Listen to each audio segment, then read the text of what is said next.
So, a bunch of Republicans are, as usual, outraged that freedom of religion exists, because apparently to them, freedom of religion means free to practice Christianity. So let's just get right to the article because it also involves Tim Walz somehow. So, outraged Republicans blame Tim Walz for satanic display at state capitol. So, the that's the subheading. Just in time for the holidays, the church lady, Dana Carvey's iconic character from Saturday Night Live, re-emerged from her crypt earlier this month to declare 2024 the most satanic year in history. Backing up her claim, the state capitol in Minnesota. That's where visitors can now take in the sight of a holiday display dedicated to the Master of Hell set up by the Satanic Temple, a group established in 2012 to defend religious plurality and draw a line between church and state. Let me just move you a bit more. There we go.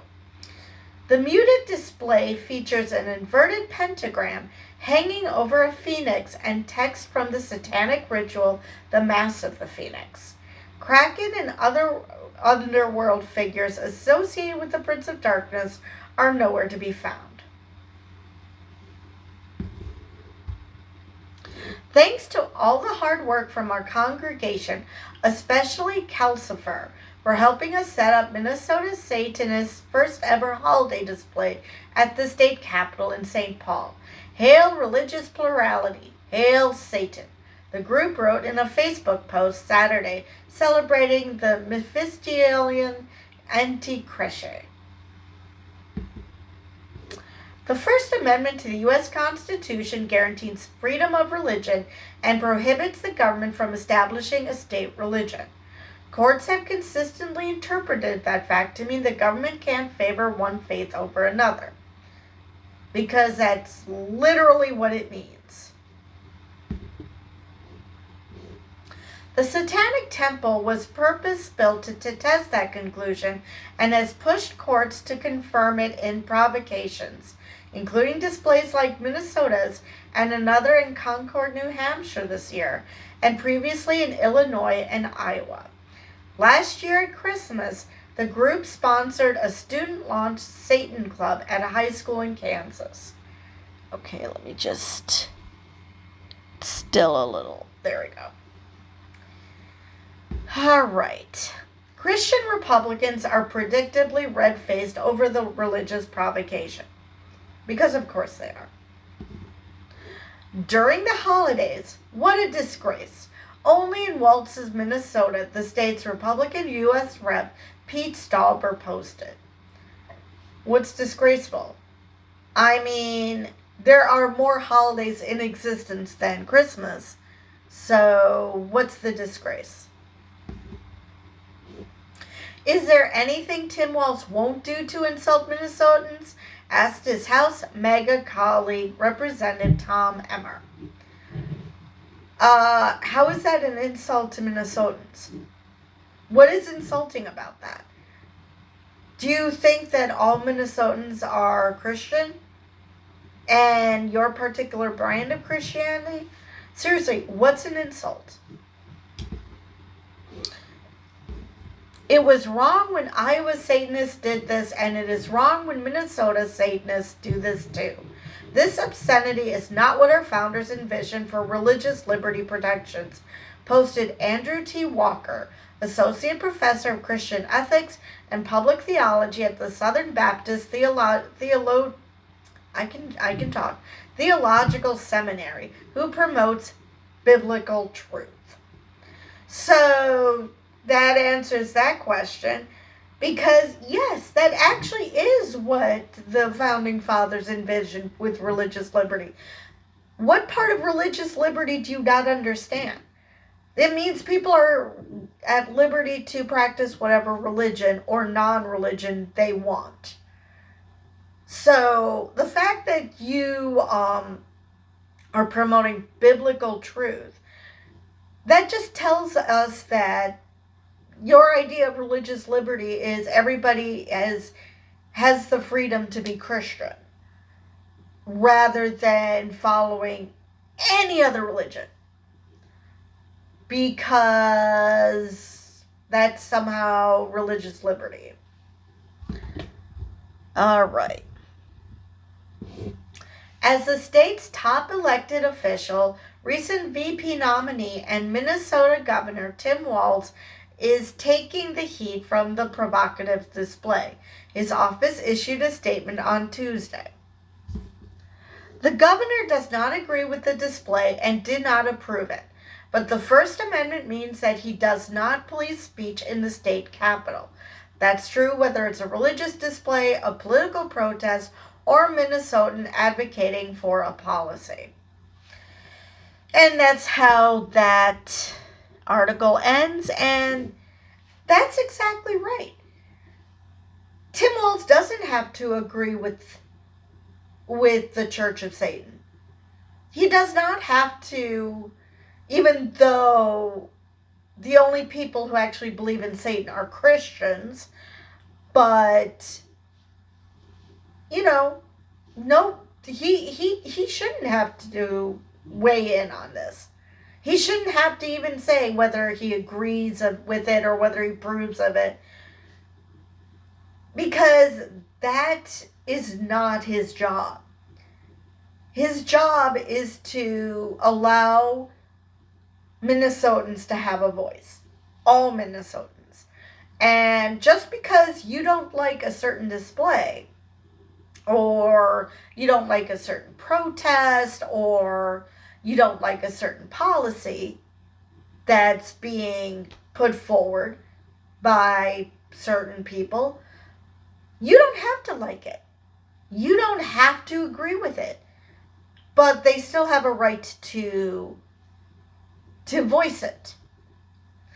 So, yeah, you can disagree with it. You can say why you disagree with it. But you also do not have the right to say that they shouldn't be allowed to voice their opinion. Because just as much as you have a right to voice an opinion, other people have the right. And people who mock religion have the right to put up a display knowing that it will piss off Christians.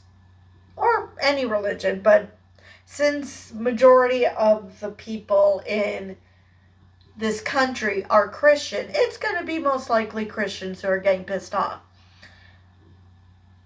But it's their right to do that. They can be provocative and piss off Christians. And if you guys want to stupidly fall in line and get upset over the thing that the Church of Satan actually wants you to get upset about, that's on you. Because that is the reason that they do these provocative displays, for two reasons. One, to piss off Christians. Two, to remind people that even if this was a Christian nation, founded on a Christian nation, which it was not, even if it was, we have the First Amendment, which allows for religious liberty. Even that one doofus admitted that it's religious liberty, that religious liberty exists. They just think it's religious liberty for Christians. But we have religious liberty. We have religious freedom. So if you don't agree with someone's religious view, fine. Don't agree with it. You cannot force other people to follow your religion any more than anyone else has a right to force you to follow theirs. That is literally what religious freedom means. It means that we are all free to believe what we want. You can be Christian, you can be Muslim, you can be a fake religion like Satanist or Pastafarian, or I don't know what the Church of the Flying Unicorn calls themselves.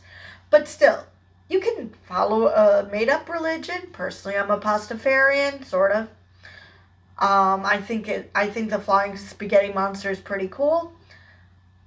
But if you want to follow a made up religion, held some people claim to be Jedi, that's fine.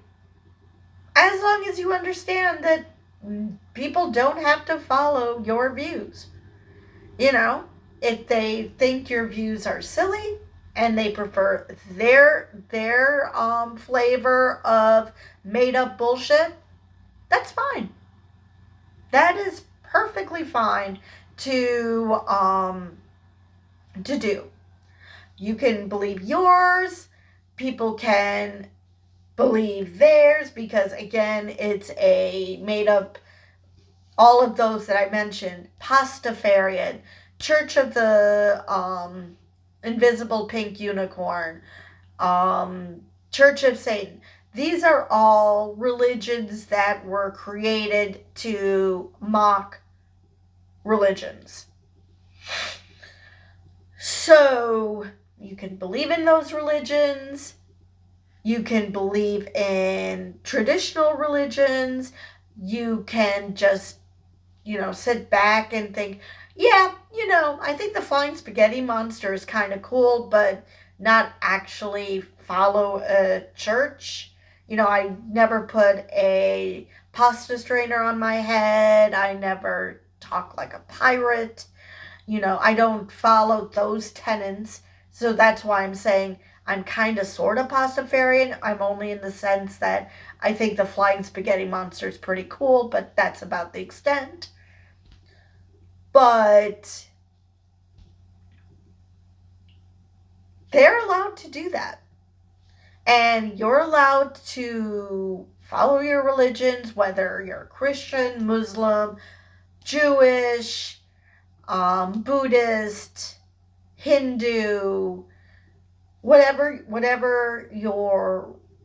religion you prefer. That's fine.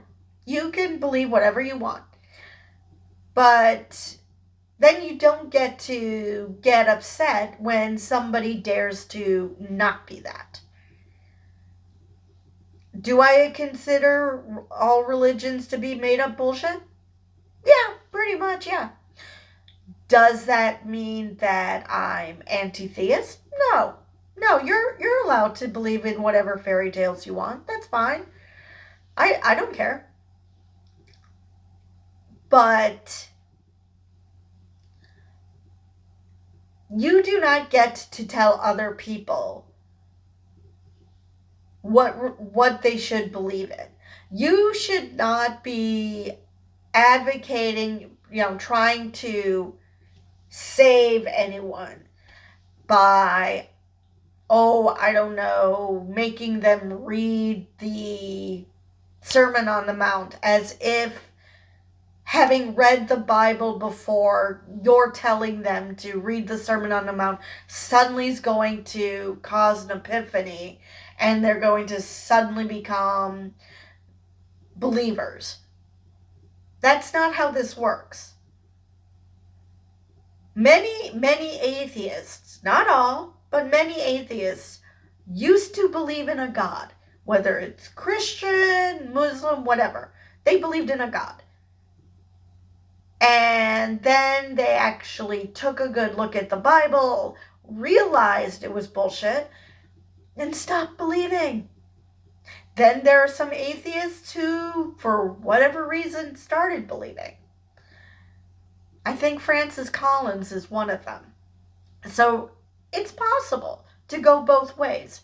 Whatever your life experience is that leads you to a particular religious faith or away from it, that's an individual thing.